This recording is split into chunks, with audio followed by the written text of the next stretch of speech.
옛 롯데백화점 마산점 인근 상가입니다. 점심시간이지만 사람들을 찾아보기 힘들 정도로 한산합니다. 백화점이 문을 닫은 후 주변 상권이 직격탄을 맞고 있습니다. 10월부터는 그냥 거의 없었어요. 알바 쓰기 힘들 정도로 와요.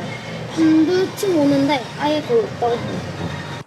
유동 인구가 급격히 줄면서 문을 닫는 상가도 계속 늘고 있습니다.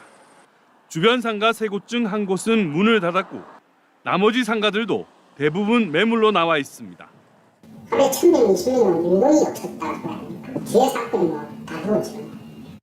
여기에 최근 경기 침체까지 더해지면서 주변 상권은 물론 도심 공동화 현상도 빨라지고 있습니다. 시장 오시는 분들도 많이 줄어들었습니다.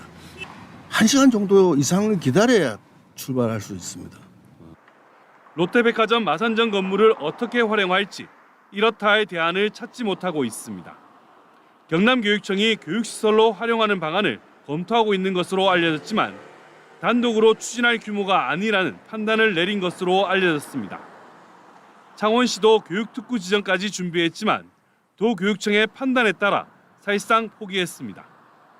창원시는 모든 가능성을 열어놓고 원점에서 재검토하겠다는 입장입니다. 마산 롯데백화점이 복화점 지역이 좀 기능들을 좀 더 집어넣는 시에서 좀 적극적으로 좀 관여를 해서. 하지만 건물 규모와 매수 금액이 만만치 않고 민간 소유 건물인 만큼 절차도 복잡합니다. 부동산 업계에서 추정하는 롯데백화점 마산점 건물 매매 가격은 700억 원 이상입니다. 흉물로 변하고 있는 옛 롯데백화점 마산점 건물. 내년 지방선거를 앞두고 건물 활용 방안은 지역의 핵심 이슈가 될 것으로 보입니다. MBC 뉴스 부정석입니다. 상가 곳곳에 임대한다는 현수막이 붙었습니다. 한두 곳이 아닙니다. 3년 반 전 동성로 상권 중심에 자리 잡은 대구백화점 본점이 문을 닫으면서 주변 상가에도 적지 않은 영향을 줬습니다. 상가 공실률은 폐점 전과 비교해 2배 가까이 높아졌습니다. 상권이 팽해졌습니다. 다니던 사람도 직원들도 안 다니고 그나마 조금씩 다니던 사람들도 발길이 또 끊기다 보니까 그게 또 하필이면 코로나 시기하고 맞닿아떨어 가지고 더더욱 분위기가 급속하게 냉랭히 깔아앉았어요. 지난해 8월 대구백화점은 폐점한 본점을 비롯한 여러 자산의 공개 매각에 나섰습니다. 하지만 부동산 경기 침체에다 비상계엄과 탄핵 전국이 겹치면서 아직 뚜렷한 진전이 없습니다. 대구백화점 관계자는 매수 의향서가 들어왔지만 경기 탓에 금액 차이가 큰 걸로 보인다고 밝혔습니다.